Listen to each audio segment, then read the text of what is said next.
To every ruler, he will be judged by God as to how he or she governed. And since I fear God more than I fear any ruler, I have to be careful of how I handle authority and power, even as King Fahd does, and as Sheikh Qasimi, whom I have met in the Sultan of Sharjah, and I met with the ruler in Abu Dhabi, Sheikh Zayed, and I have met with some of the rulers of Syria, and I have met with some of the rulers in North Africa, Sudan. But my dear friend and brother has always been Muammar Gaddafi. And it matters not to me what the world thinks of Brother Gaddafi. I love him. I admire him.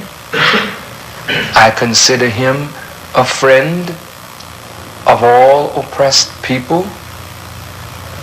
I don't always agree with him, but I love him. And I thank God for him. And I would hope that the world, particularly the Arab world, would begin to show the strength and courage of Muslims. It is sinful that because of the United Nations, our brothers and sisters are dying in Bosnia, in Chechnya, in the former Yugoslavia. And as a Muslim, there's an arms embargo, and my brothers and sisters are dying.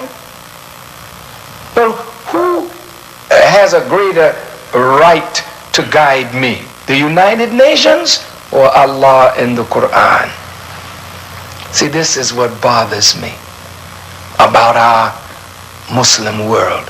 You know, if you just came together as Muslims, you could say to the United Nations, we will not honor the embargo on Libya.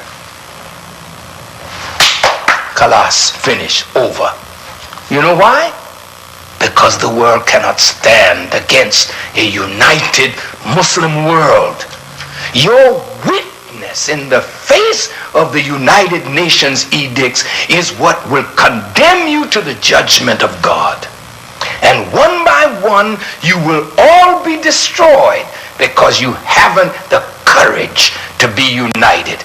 Everything that Muammar Gaddafi does is not agreed on by other Islamic rulers, but that man has been very unselfish to take the wealth of Libya and share it with oppressed people who are fighting their oppressor. I think the Prophet would come and kiss Gaddafi and say, Brother Gaddafi, I may not agree with everything, but I'm kissing you for standing up against oppression.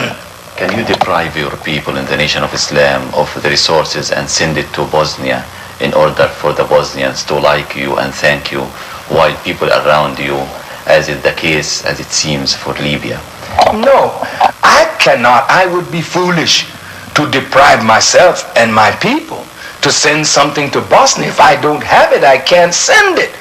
Oh, but you didn't deprive yourself when Mr. Clinton and Mr. Bush called you against your brother in Saddam Hussein. Oh, we all had something to send, and you sent what you could. That's a shame. It's unacceptable that when the master calls, you got something to send. But when your brothers are dying, you have excuses for, well, we can't do this. America will not like it. They'll cut off our aid. You are in a stronger position to cut off any aid. If you were in unity, you have power. It is your disunity that makes you weak and powerless and ineffective. And the whole Arab world is falling apart because you refuse to obey God. And that is my displeasure with the rulers. You are weak in standing up for God. And you make excuses because of the power of America. Yes, she is powerful, but is she more powerful than Allah? Then why don't you bow down, tell the world there is a God beside Allah. It's America. And I'm bowing down to the real God. Bush and Clinton and the United States administration. Why don't you be honest and say you don't believe that Allah is really God? He really has power. But I'm inside America and I will not bow down. What is wrong with you? You don't have faith.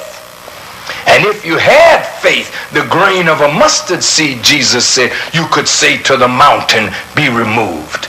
You're weak because your faith is weak. You're weak because your leaders are weak.